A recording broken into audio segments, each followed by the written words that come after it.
I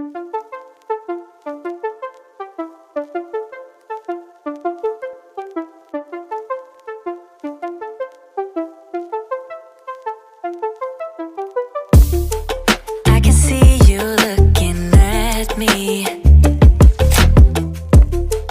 Yeah, my eyes are open wide. So you want me to set you free?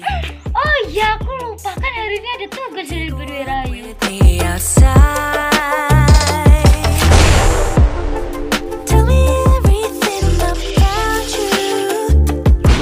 Yeah. 'Cause I really wanna know. You can ride with me forever. Ini juga musik kayak gini.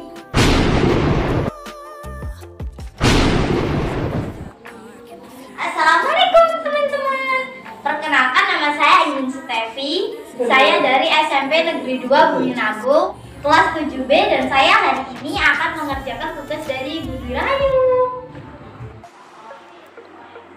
Oke teman-teman, sebelum kita mulai, mari kita berdoa supaya kita tetap kuat, sehat, semangat.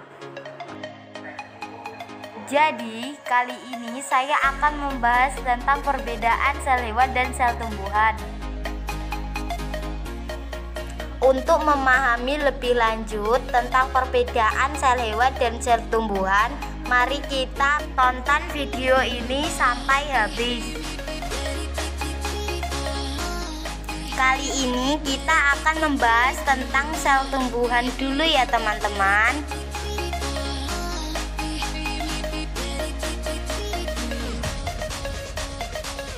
Pada sel tumbuhan umumnya terdapat kloroplas sebagai tempat terjadinya fotosintesis.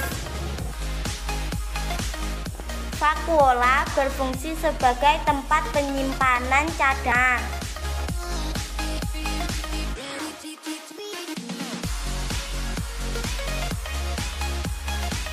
Membran plasma sebagai alat transportasi zat pada sel. Dinding sel berfungsi sebagai pelindung sel, pembatas sel, dan memberi bentuk sel.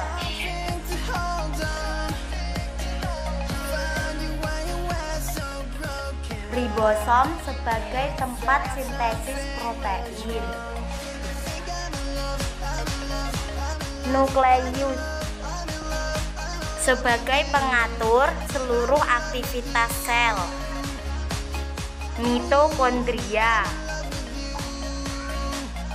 sebagai tempat resiprasi sel. Badan Golgi untuk sekresi sel. Pada sel tumbuhan terdapat retikulum endoplasma, yaitu retikulum endoplasma halus dan kasar. Retikulum endoplasma menghubungkan dari membran plasma luar hingga ke membran inti sel.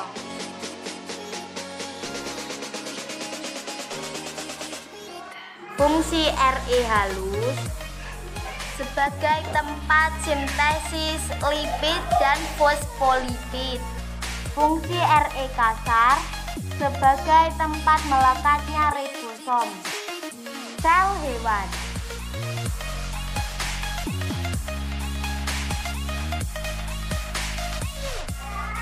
pada sel hewan terdapat nukleus sebagai pengatur seluruh aktivitas sel.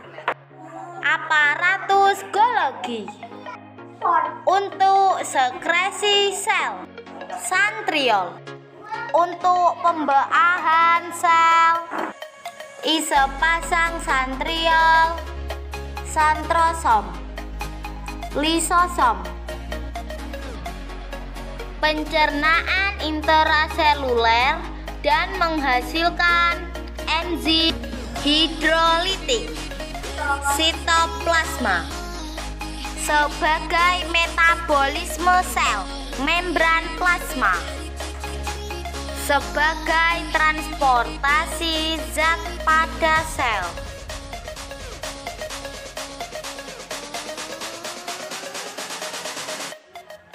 Mitokondria sebagai tempat respirasi sel. RE halus sebagai tempat sintesis lipid dan fosfolipid. Ribosom sebagai tempat sintesis protein. RE kasar sebagai tempat melekatnya ribosom. Oke teman-teman, semoga teman-teman semua bisa mengambil manfaat dari video ini ya. Saya akhiri, wabillahi taufiq wal hidayah. Assalamualaikum warahmatullahi wabarakatuh.